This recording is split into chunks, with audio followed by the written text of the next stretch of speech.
오늘 말씀은 말에 대한 조심을 말씀하고 있습니다. 우리가 말 한마디로 천냥빚을 갚는다는 속담이 있는 것처럼 말은 참 중요하죠. 우리가 여러분들 살면서 인간관계, 특별히 사람과 사람과의 관계가 좋아지고 멀어지는 그 요소를 보면 말인 경우가 많아요. 말 때문에 가까워지고 말 때문에 멀어지고. 특별히 교회는 세상에는 사람들이 막 다투고 싸우고 그 폭력에 의한 다툼들이 세상에는 많죠. 그러나 교회 안에는 어떤 육체적인 충돌의 그런 싸움, 격투는 없어요. 하지만 이 교회 안에서 항상 싸움의 문제는 무엇이냐면 말인 것을 보아요. 지금까지 목회하면서 교회 안에 문제가 일어나는 모든 문제의 그 중심을 보면 전부가 말이에요, 말. 그래서 우리 서강교회 성도들은 정말 말을 조심했으면 좋겠다. 그런데 오늘 본문의 말씀으로 비추어 보면 1절에 너희는 선생된 우리가 더 큰 심판을 받을 줄 알고 선생이 많이 되지 말아라. 여기서 말하는 선생이 된다는 건 가르치는 자잖아요. 가르치는 자가 되려니까 어떻게 해야 돼? 말을 많이 해야 돼요. 가르치는 자의 어쩔 수 없는 일이죠. 말을 많이 하며 가르쳐요. 근데 그렇게 말을 많이 한 만큼 선생이 되어진 우리가 더 큰 심판을 받을 줄 알고 라는 말을 해요. 이 가르침에 있어서 바른 것을 잘 가르치면 좋은 것이로되 이 가르침이 잘못돼 버리면 실족하지 않게 하라는 말씀을 예수께서 하는 것처럼 한 사람을 실족하게 하는 것은 연자매다가 사람을 매달아가지고 바닷가 가운데 던지는 게 차라리 낫다고 그러시잖아요. 그러니까 이 얼마나 큰 거예요. 여러 무리를 놓고 가르치는 사도들의 가르침 속에서 어떠한 특정한 몇몇 사람이 실족해버렸다고 할 때 그 실족함으로 인한 책망을 받을 수도 있는 거 아니겠냐는 거죠. 이게 선생이 된다는 것은 그렇게 쉽지 않은 일이라는 거예요. 훗날 그것이 심판이 더 클 것이라고 야고보 사도는 말하는 거예요. 그러면서 선생이 차라리 되지 않도록 해라 라는 말을 하잖아요.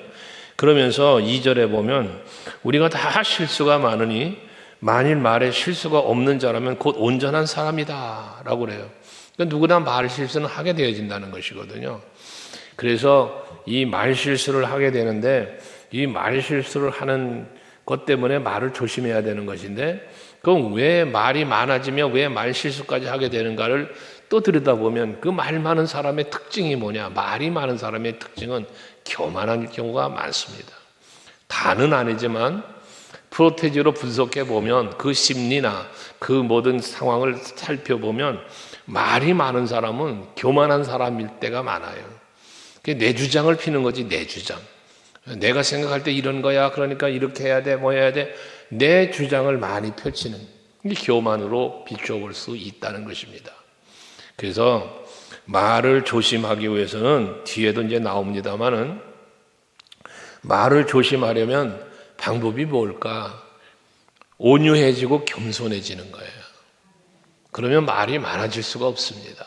남의 말을 들으려고 하고 또 따르려고 하지 듣기만 하는 게 아니라 또 말을 반론하잖아. 반론. 이 반론을 하면 그게 왜 내 생각 때문에 계속 반론을 아니야. 네 말 그거 맞기는 하는데 이게 맞아. 오늘 잠깐 오후에 진태기가 교회 로비에 와가지고 그 핸드폰 AI하고 대화를 하는 걸 옆에서 이렇게 지켜봤어요. 근데 AI를 하고 진태기가 대화를 해요. 뭘 물으니까 답하고 또 진태기는 그 AI가 말하는 것에 또 반론을 해. 그럼 이 AI가 핸드폰에 있는 AI가 끊임없이 반론을 제기해요. 이 진태기가 반론하면 그 반론에 또 반론을 해요. 끝이 없어요. 끝이 없어요. 이놈은 끝이 없는 거야. 얼마나 지가 잘났는지 서로 싸우는 걸 보더니 나중에는 핸드폰이 지쳤는지 껐는지 조용해지고 집에 갔는데 엄마가 불러서 아무튼 말이 많다는 건 내가 지기 싫은 거예요. 누군가가 말하면 아니야 그거 아니야. 그럼 또 이게 아니야 아니라니까 그렇다니까. 말을 많이 하는 사람이 그래서 자기 주장을 펼치기 때문에 교만함 또는 온유하지 못한 이런 것에 해당될 수 있다는 것이거든요.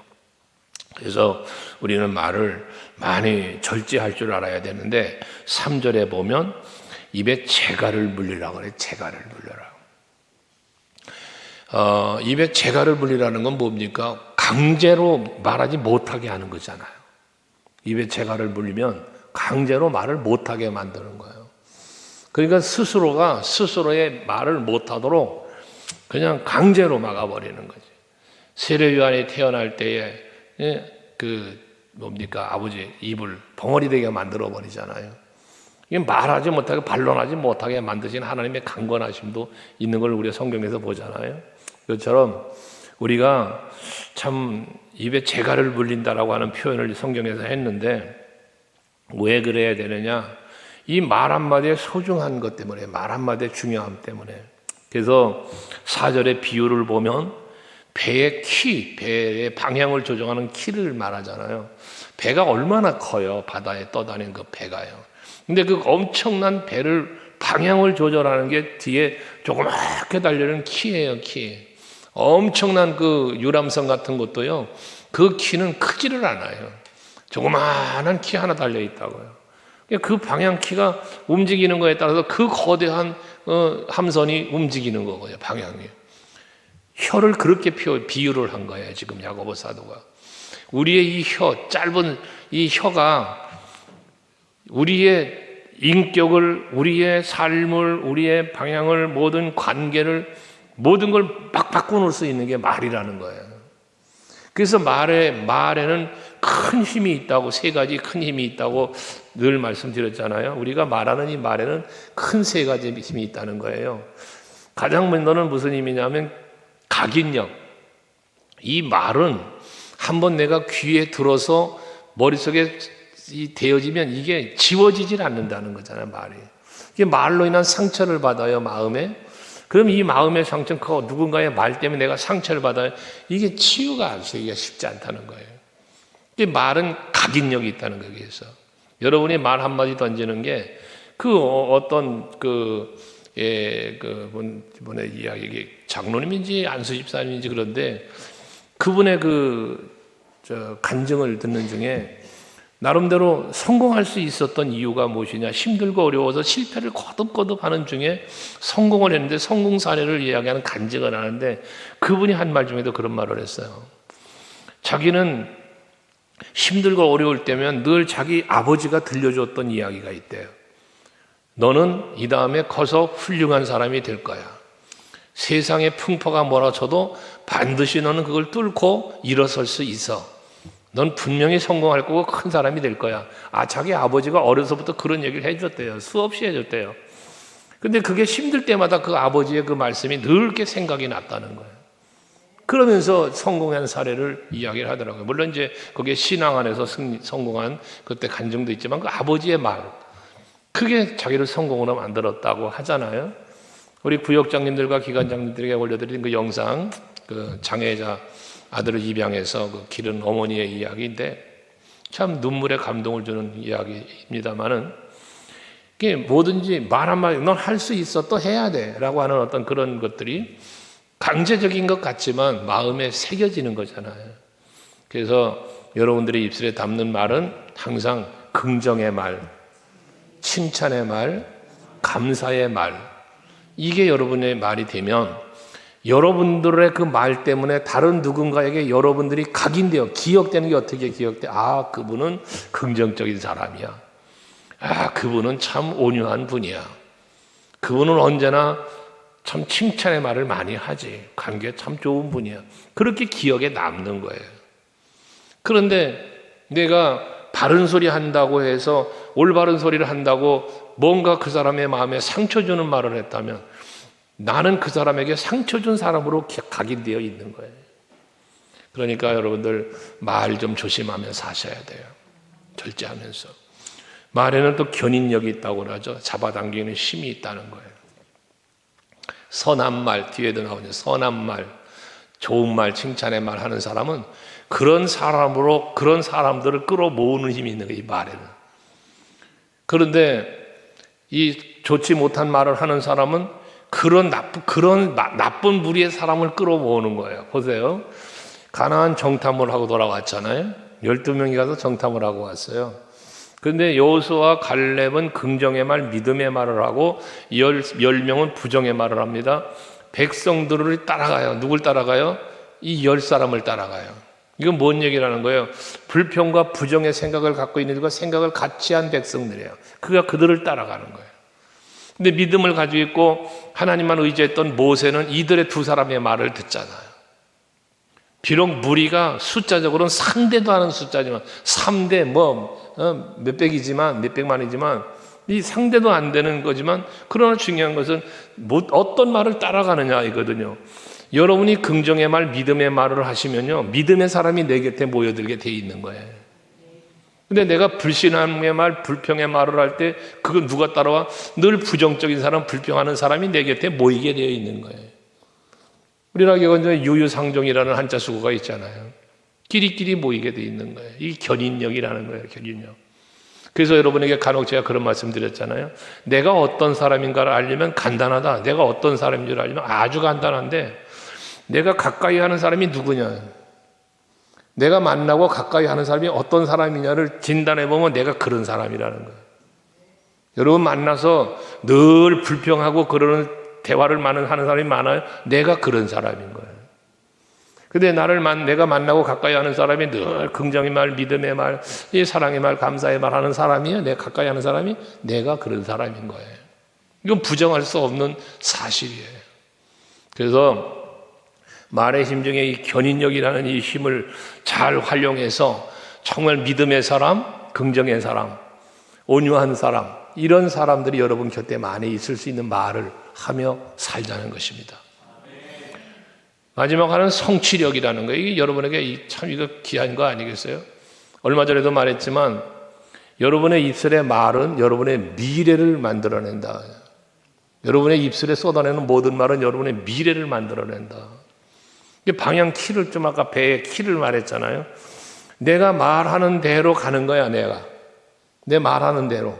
가나안 정탐꾼의 이야기에서 민수기 14장은 분명하게 성경에 말하잖아. 성경이요. 너희가 말한 대로. 이게 성경이에요. 이게. 그러니까 여러분이 어떤 말을 쏟아내고 사느냐에 따라서 여러분의 앞날이 달라지는 거예요. 앞날이. 그러니까 말 좀 잘하면 살아야 돼요. 어제 신방 우리 장로님 같이 했는데 권 장로님이 같이 신방을 했는데 그 신방 중에 그런 얘기를 들었어요. 얘기를 하시더라고. 장로님은 81세까지 건강하게 사시다가 돌아가시려고 생각을 했대요. 81세. 근데 어제 얘기 들어보니까 그 생각이 바뀌었답니다. 100세까지? 100세까지로 이제 바꿨답니다. 만약에 그 말을 안 했더라면 81세에 돌아가셨을 거예요. 근데 말을 바꿔서 몇 세로? 100세로. 100세까지 사실 겁니다. 여러분 이게 웃을 일이 아니라 성경이 말하는 거라니까. 너희 말한 대로. 그러니까 우리는 말을 항상 믿음의 말, 긍정의 말을 쏟아내면 그대로 되는 거예요. 근데 안 돼. 그 사람은 안 되는 거예요. 한번 여러분 자신도 돌아보고 주변을 돌아보세요. 잘 될 거야 하는 사람이 잘 됩니까? 이거 안 돼. 이런 사람이 잘 됩니까? 여러분 주변을 한번 돌아봐요. 말대로 됩니다. 이게 성취력이라는 거예요. 우리 서강교회 성도들은 항상 인사가 사랑합니다. 잘 될 겁니다. 그런 인사를 하라고 제가 시키는 이유가 그렇게 될 거니까. 네. 그래서 여러분들 말을 항상 절제하시면서 잘 자신을 다스리면서 이 말의 힘을 유익한 데 사용할 수 있는 여러분들이 되시기를 바랍니다. 그런데 이 말을 정말 다스릴 수가 있냐는 거예요. 이 말을. 뒤에 보면 그러잖아요. 7절에 보면 여러 종류의 짐승과 새와 벌레와 바다의 생물은 다 사람이 길들일 수 있고 길들여 왔다. 그렇죠? 돌고래도 갖다 길들여가지고 쇼를 하게 만드는 게 사람인데 조그마한 짐승들 캐다못해 곤충도 훈련을 시켜가지고 써먹더라니까. 태국이가 아니고 코끼리를 훈련시켜가지고 세상에 코끼리가 사람 앞에 재롱을, 그 거대한 몸집을 가진 코끼리가 재롱을 떨게 만들고, 응? 뭐야, 그 원숭이, 뭐 이런 것. 전부 사람이 길들인다는 거예요. 길들일 수 있대잖아, 성경도. 그런데 8절에 보니까 혀는 능히 길들일 사람이 없나니. 이 혀는 길들일 사람이 없다네. 나도 내 혀를 길들이지 못한다는 얘기예요, 이게. 이게 말이라는 게 얼마나 참 무서운 건가. 우리 참 이 혀, 세치 혀가 사람을 죽이기도 살리기도 한다는 거 아니에요? 이 혀만 잘 관리하면 되는데 이거 길들일 사람이 없대요. 말을 길들일 사람이 없대, 혀를. 저도 여러분도 이거 길들이지 못하는 거예요, 이걸. 그럼 방법이 뭘까? 이걸 혀를 길들이는 방법이 무엇일까? 혀를 길들이는 방법은 이 혀를 길들일 수 없으니 이 혀에 말을 쏟아내게 만드는 내 마음을 다스려야 돼, 마음. 그래서 잠언 4장 23절에서 무릇 다스릴 만한 모든 것 중에 네 마음을 다스려라. 여러분의 마음의 생각을 잘 다스리면 이 말이, 혀가 다스려지는 거예요. 근데 이 마음을 다스리지 못하기 때문에 내 마음의 생각 속에 찾아오는 여러 가지 생각들이 나로 하여금 말하게 만든단 말이에요. 불평의 마음이 불평을 쏟아내게 만들고 부정의 생각이 부정의 말을 쏟아내게 만드는 거예요. 믿음의 생각이 믿음의 말을 하고 소망의 생각이 소망의 말을 하는 거예요. 미움의 생각은 미움의 말을 쏟아내요. 욕설을 쏟아내요. 사랑의 마음은 사랑의 말을 쏟아내게 돼 있는 거예요. 그렇잖아요. 생각하는 것을 말한다고 그랬잖아요, 여러분.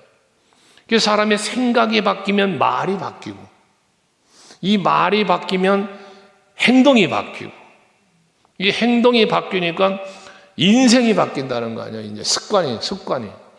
이 습관이 바뀌니까 인생도 바뀌어진다는 거로, 그런 말이 있는 것처럼 여러분의 이 혀 자체를 다스릴 수가 없고 이거를 훈련시킬 수가 없으니 여러분의 마음을 잘 다스리고 훈련시켜서 이 심령을 새롭게 강건하게 정결하게 만들어가는 여러분들이 되시자는 거예요.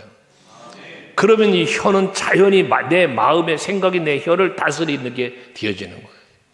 그래서 다윗이 내 안에 정한 마음을 달라잖아요. 정직한 영을 달라잖아요. 그래야만 내가 살 수 있는 거니까. 그렇게 하면서 내 입술의 모든 말과 내 마음의 묵상이 주께 연락되기를 원합니다. 우리 서강교회 성도들은 마음을 잘 다스리는 성도들이 되시기를 바랍니다. 근데 이 마음을 그럼 다스리는 게 뭐냐? 내 마음 나도 몰라. 우리 이 마음을 내가 또 못 다스려. 요걸 다스리는 마음이 무슨 마음? 성령이요, 이게 성령. 이게 예수의 영인 거예요. 그래서 그 하나님의 영이 나를 다스려야 되는데 하나님의 영은 우리에게 보이질 않네.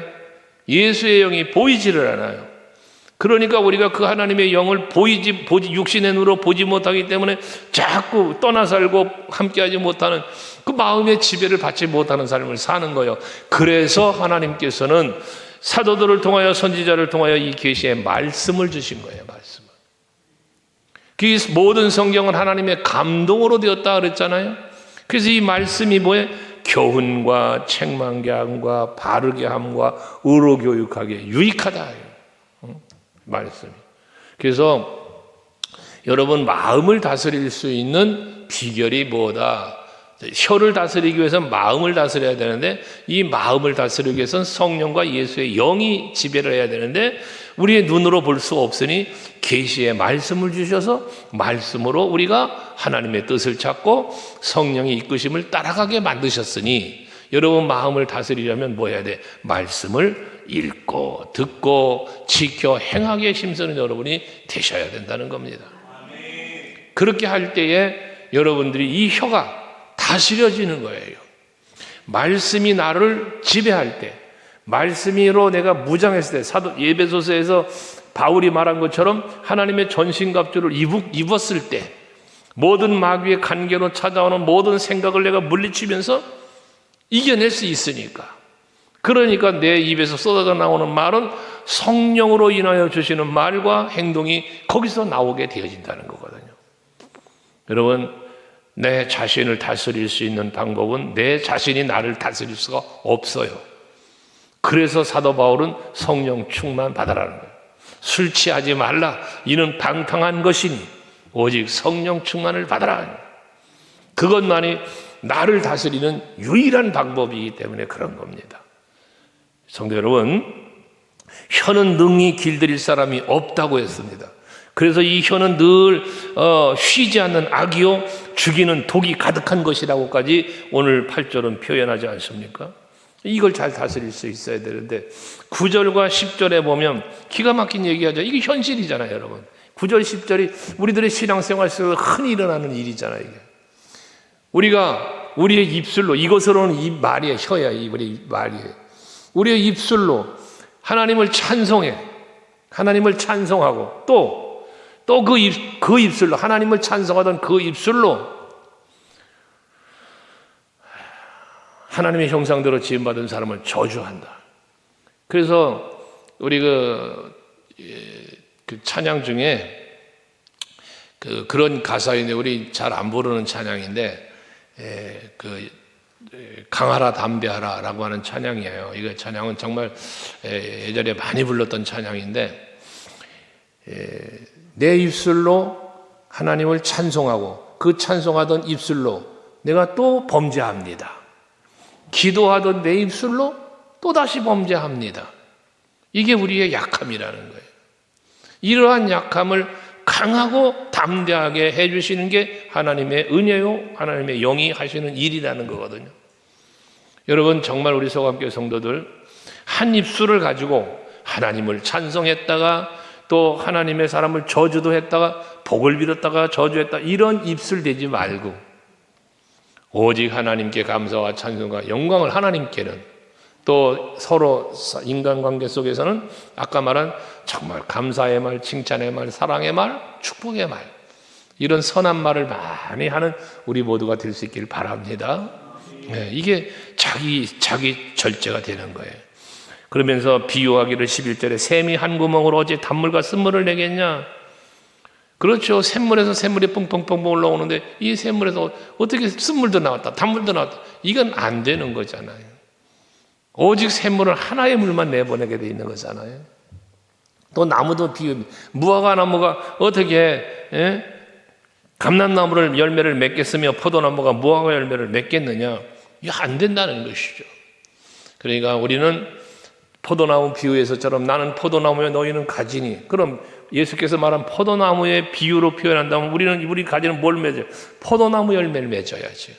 왜? 예수님이 포도나무라고 했으니까, 우리 그게 붙어있는 가지라고 했으니까. 예수님이 포도나무면 우리는 포도 열매를 맺어야죠. 그럼 예수님은 사랑이시니, 하나님은 사랑이시니, 사랑에 붙어있는 우리는 사랑의 열매를 맺어야죠. 성령에 붙어있는 나는 성령의 열매를 맺어야죠. 바로 이런 것입니다. 그래서 우리들이 살면서 그리스도인으로서 살아갈 수 있는 우리들의 모습을 찾아야 되는 거예요. 이게 한 입술로 찬송도 하고 한 입술로는 저주도 하는데, 이 하나님을 찬송하는 입술은 무슨 입술? 하나님의 영에 사로잡힌 영에 사로잡힌 나요. 근데 이 입술로 또 저주하고 이 입술로 범죄를 해, 요건 육에 속한 나요. 그러니까 영과 육의 충돌이 일어나는 거예요. 한 몸 안에서 영과 육이 충돌이 일어나고 있는 거예요. 로마서 7장에 보면 사도 바울의 고백이지만 내 안에서 두 개의 자아가 싸운다잖아. 바울도 오라 나는 공고한 사람이라고, 바울은 자기 자신을 향하여 그런 고백을 하지 않습니까? 난 공고한 사람이야. 내 안에서 두 개가 싸워. 이게 바울의 모습이 아니라 저와 여러분의 모습 아닙니까? 이게 현실적인 거예요. 그래서 이 두 개의 자아가 싸우는데 육에 속한 내 자아를 자꾸 죽이는 일을 반복적으로 해야 되는 거예요. 다 죽었는 자면 또 나오고 또 죽었는 자면 또 나오고, 계속 이게 인간의 마음속에 잠재되어 있는 죄의식이란 말이에요, 이게. 그래서 우리는 여러분이 예수를 믿는다고 해서 하루아침에 죄가 다 사라진 게 아니에요. 또 여러분이 직분을 받아서 장로님이 되고 권사님이 되고 집사님이 되시고 그런다고 여러분이 다 의인이 된 게 아니에요. 우리에겐 죄의 요소가 남아있어요. 어쩌면 주님 앞에 서는 날까지 남아있을 겁니다, 이거. 그러니까 뭐 해야 돼? 그게 다시 싹 딛고 올라서려고 그러면 죽이고. 왜 망치 갖고 이렇게 머리 내밀면 때리는 거 있잖아. 그런 오락 있죠. 그것처럼 뭔가 죄의 욕망에 싹 치밀어 올라오려고 그러면 예수의 이름으로 누르고 성령의 권능으로 누르고. 그러다 보면 놓치는 것도 있잖아. 이렇게 망치로 때리다 보면 난 그거 보면 참 재밌어. 때리다 보면 어떤 건 놓쳐요. 하도 빨리 뚝뚝뚝 올라오면. 그럼 어떡하고서 놓치는 건 어쩔 수 없지. 놓쳤다가 결과적으로 또 지가 들어가잖아. 놓쳤다가 또 지가 들어가. 우리 마음이 또 그런 거예요. 한순간 내가 입술로 범죄를 했어. 그러지만 지나고 나면 또 후회하잖아. 아이고, 내가 왜 그랬어? 하고 또 집어넣어. 이런 꼭 지머리 잡는 그런 것처럼 그런 거예요. 그렇지만 많은 걸 간혹 놓치지만 대다수를 잡아 없애잖아요. 우리가 오락하면. 그것처럼 여러분들 마귀 사탄의 유혹과 그런 계략을 자꾸 말씀의 권능으로 성령의 검을 들고 착착착착 쳐서 예수의 이름으로 자꾸 잡아 죽일 수 있는 여러분들이 되시기를 바랍니다.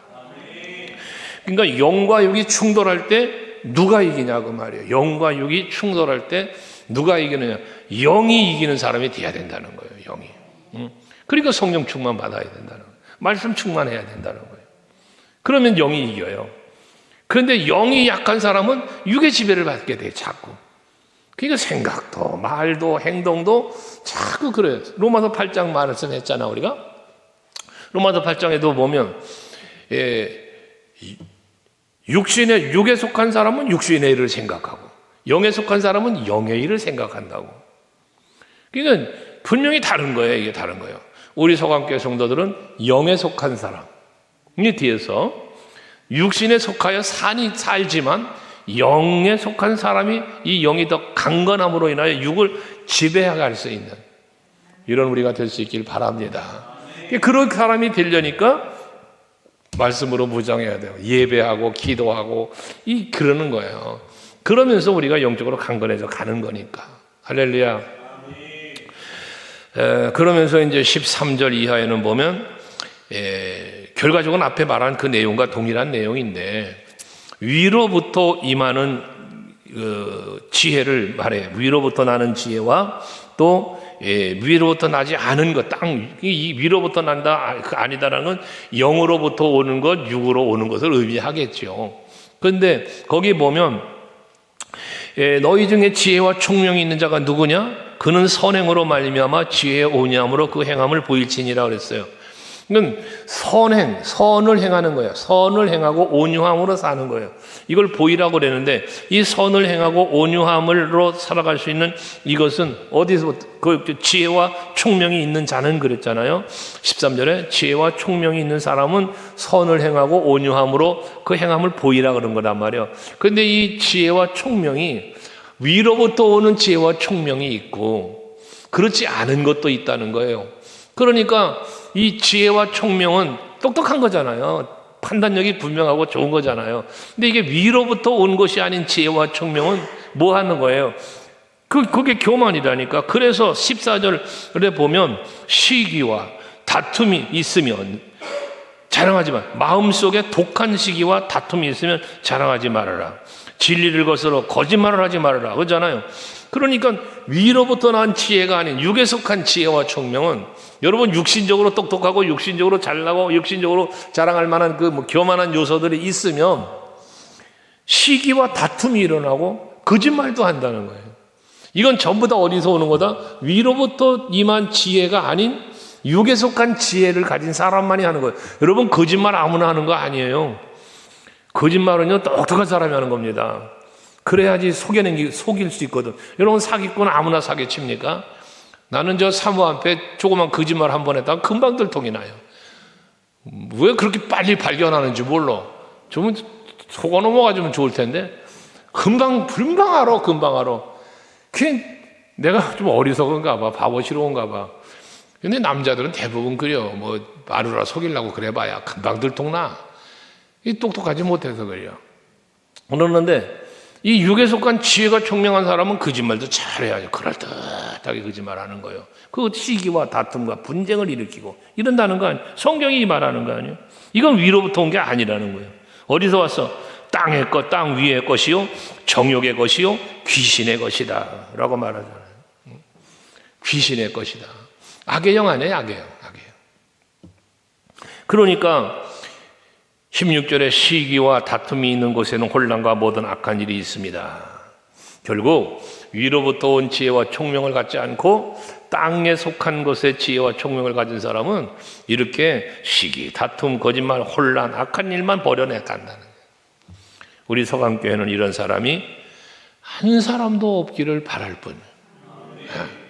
뭐 바랄 뿐이요, 바랄 뿐.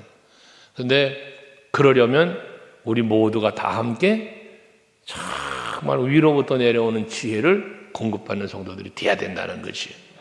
그리고 그 위로부터 내려온 지혜는 어떤 일을 하는가? 17절과 18절에 말하잖아요. 위로부터 내려온 지혜는 첫째, 성결하고 다음에 화평하고 관용하고 양순하며 긍휼과 선한 열매가 가득하고 편견과 거짓이 없나니. 이 단어 하나하나 해석 안 해도 여러분 다 이해가 되시는 것들이잖아요.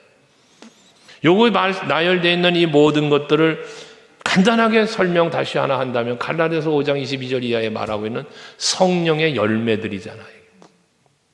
그러니까 위로부터 난 지혜와 총명은 결국 뭐 하는 거예요? 성령 충만하게 받는 거예요. 그 성령이 주시는 생각과 성령이 주는 말과 성령이 이끄는 대로 사는 거예요. 그러니까 성결하고 화평하고 관용하고 양순하고 긍휼 선한 열매가 가득하고 편견과 거짓도 없고 그래서 사는 거예요. 그렇게 여러분 성령 충만 받읍시다. 마가다라 우리 사도행전 교회를 꿈꾸고 성취하 가자고 우리가 비전을 선포하고 가잖아요. 사도행전 교회는 마가다라 방에만 성령의 능력을 힘입고 이루어진 교회들이에요. 그렇게 세워진 교회들 아닙니까? 그러니까 우리가 마가다락방에 성령이 임하셔서 그들이 성령을 충만하게 받은 연고로 이루어진 교회이기 때문에 우리가 사도행전 교회를 이룬다고 할 때는 여러분 성령 받아야 되는 거거든요. 성령을 받아야. 근데 성령 받으려니까 뭐 해야 돼? 모이기에 힘써야 되고 기도하기에 힘써야 되고 전도하는 일도 전도할 때 하나님 능력 주시니까 이런 거예요. 그래서 위로부터 오는 지혜로 말미암아 성령의 열매, 의의 열매를 풍성하게 맺어가는 우리 서강교회 성도들 될 수 있길 바라요. 18절도 그래서 의의 열매를 말하는 거 아니요?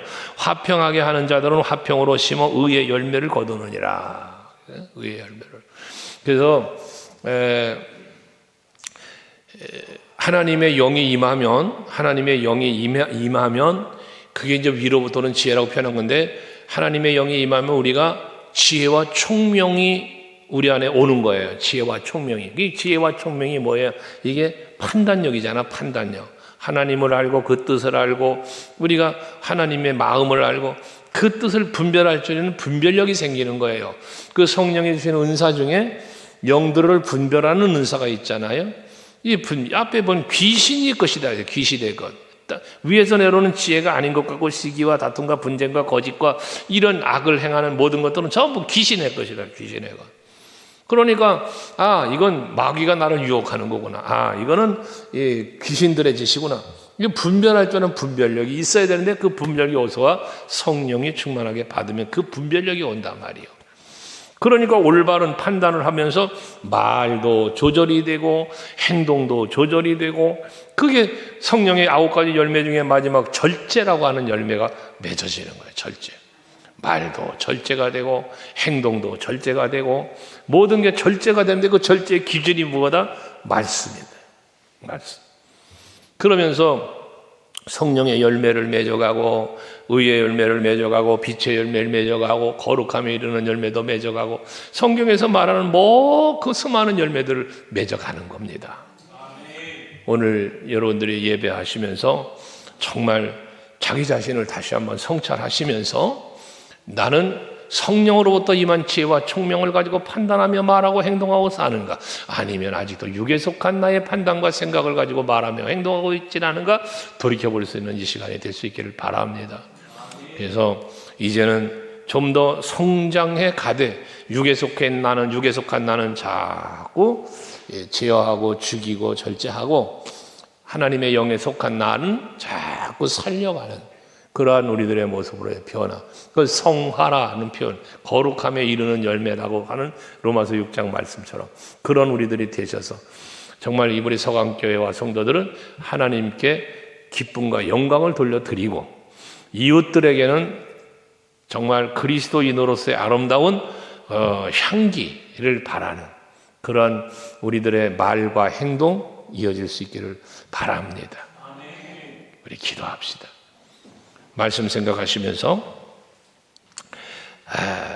하나님이여 정말 내 입술의 말을 내 혀를 잘 다스려서 말을 잘 절제하고 살아갈 수 있게 해달라고 기도하시고 능히 길들일 자가 없다고 했으니 이 혀를 길들일 수 있는 건 마음이 혀를 길들이는데 내 마음 성령이 오셔서 다스려 주셔서 내 마음을 지배하시사 정말 성령의 감동 속에 살아가면서 내 입술로 하나님을 찬송하고 영광 돌리며 또 그리스도의 증인된 복음을 전하는 삶을 살게 해달라고 그리고 내 삶의 속에는 선을 행하면서 온유함으로 살아서 아름다운 성령의 열매, 의의 열매를 맺어가며 살게 해달라고 합심해서 기도하겠습니다.